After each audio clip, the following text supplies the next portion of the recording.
What's popping? What's popping? What's popping? Shout out to the Oregon Ducks. They came in, they did what they were supposed to do, which is dominate. When you see a team on line all week long, on ESPN all week long, of course, if you the opponent, hey, you gonna make them pay for that. And you in your house too, of course, you gonna make them pay for that. So, hey, Oregon did good on every side of the ball. Special teams, defense, offense. They just dominated. So you can't really be mad at that because that's football. The same way Colorado had their week last week. Hey, Oregon get to do their thing. They get to dance on the sideline. They get to mock the Colorado players. That's cool. It's all a part of the game. Because when you winning, everything good. But when you lose, you can't be, oh, why they doing this to me? Why? Nah, it is what it is. And shout out to Bo Nix. I said this in one of my other videos. The boy is a beast. The boy is a beast. He was in the SEC. To me, he was good in the SEC, but they tried to play him in Auburn, so he transferred to Oregon. And now he in the right offense. That offense fits him. That offense at Oregon, it fits him. He's at home. I think he's like one of those 6-year seniors or something like that. So, of course, he could be the truth. Shout out to their coach. Hey, if Colorado can be petty, they could be petty too. It was kind of funny to me, though, because he trying to be like Deion and stuff like that. But we're going to talk about that later on in this video. I'm going to show y'all another side that a lot of y'all probably didn't see.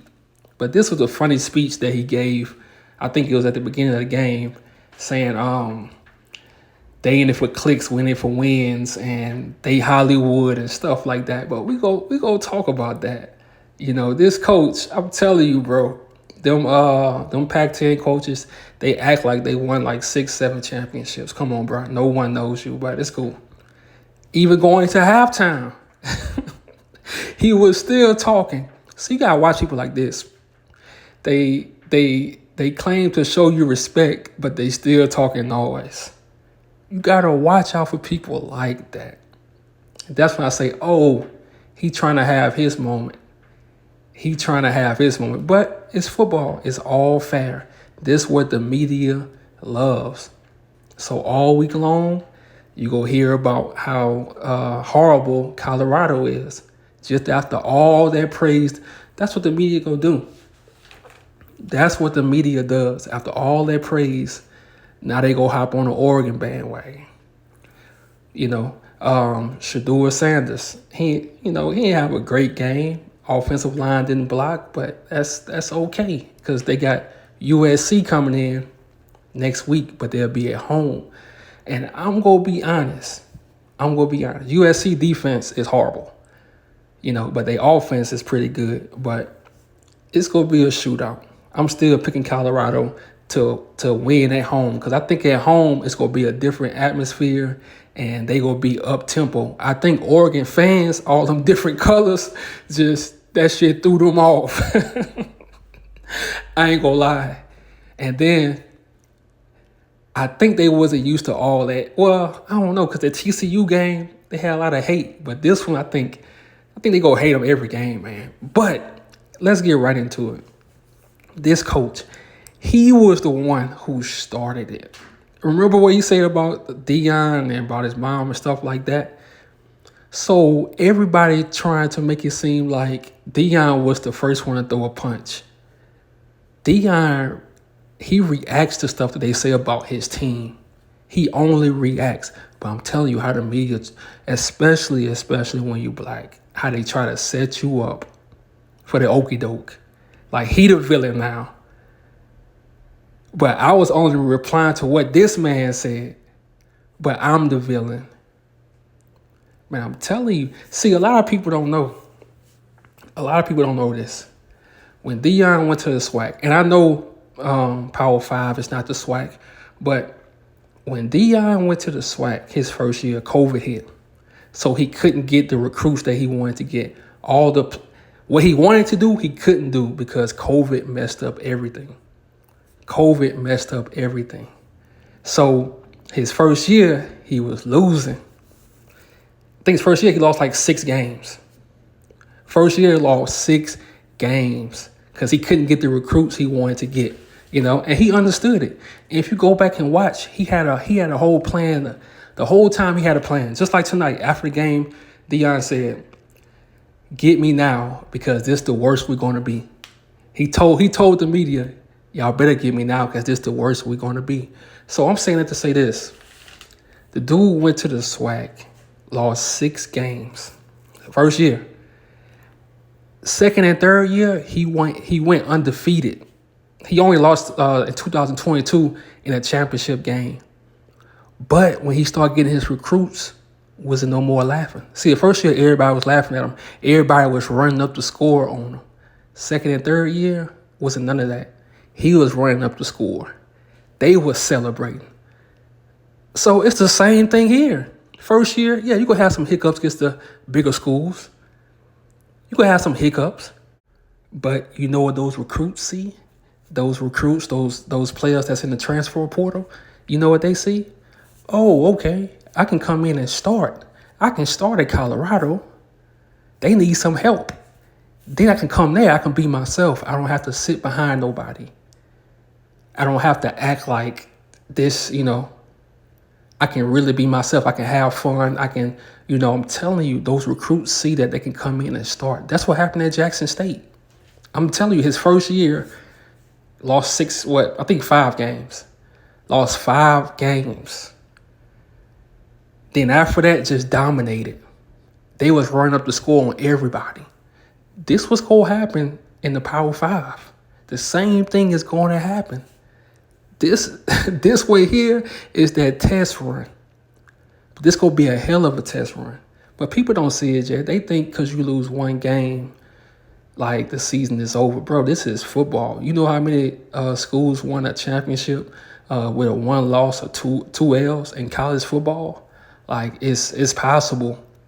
9 times out of 10, undefeated teams rarely win anyway. Matter of fact, you can go check Alabama stats. A lot of their championships came off of one loss seasons, 2 loss seasons. But this is the real reason why you go hear a lot of commentators this weekend, talking they cash money bleep. Really pouring out their feelings now because they don't like that Deion is still going to get the number 1 recruits. He's still going to get the number 1 players out of the transfer portal. He's still going to get the top players out of high school. They don't want that. So, of course, when they can kick you when you're down, they go kick you. And the sad part about it, it can be your own people too. You just got to let them be. Because this is chess, bro. This is chess. They don't see the long run. So, of course, you're going to have all the haters making videos. Oh, he finally. But we're going to see next year who's laughing.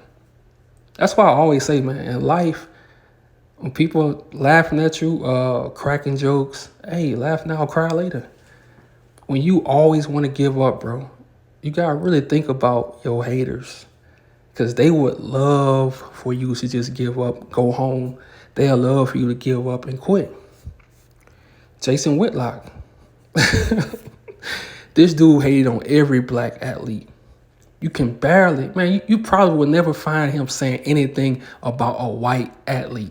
He hated on all black athletes. All of them. So he got a lot of greasy stuff to say, but this week is going to be a lot of that. And I'm telling you now, they're going to beat USC next week. They're going to beat USC next week, and the media going to be back on Nate Johnson. The media going to be back riding them because that's what they do. But I'm going to tell y'all something that I learned in life, almost being 34 years old next year.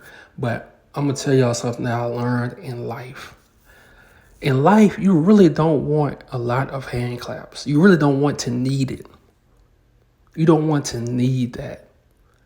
You want to be able to uplift yourself so nobody can bring you down or uplift you. You be able to uplift yourself. Because if you get used to hand claps and congratulations, it's go do something to you. If you need that all the time, if you need validation all the time, it's gonna do something to you. You go be fiending it. You gotta feed off your haters, man. You have to feed off your haters. And like I said, they always watching. They can't help it. It don't matter how much money they got. It don't matter what kind of lifestyle they got. It don't matter. They just don't want to see you win. Think about how many people watched Colorado versus Oregon just for Colorado to lose. Bro, think about that. Think about how many people watched that game just for him to lose. He ain't doing nothing wrong. He just being himself. And people watch that game for Colorado to lose. You got to check your life. You got people that's watching your every step, waiting on you to lose. And when I say lose is just giving up and disappearing and just living a life that you really don't want to live, but you don't want to fight back. So in life, you got to learn how to keep fighting. Even when you lose, you got to learn how to keep fighting. Because them haters, they waiting. They got their notes ready. Like I say, it don't matter how much money they making. Oh, they could be doing better than you in life. But they still not at peace. Because they know you are the truth. I'm out.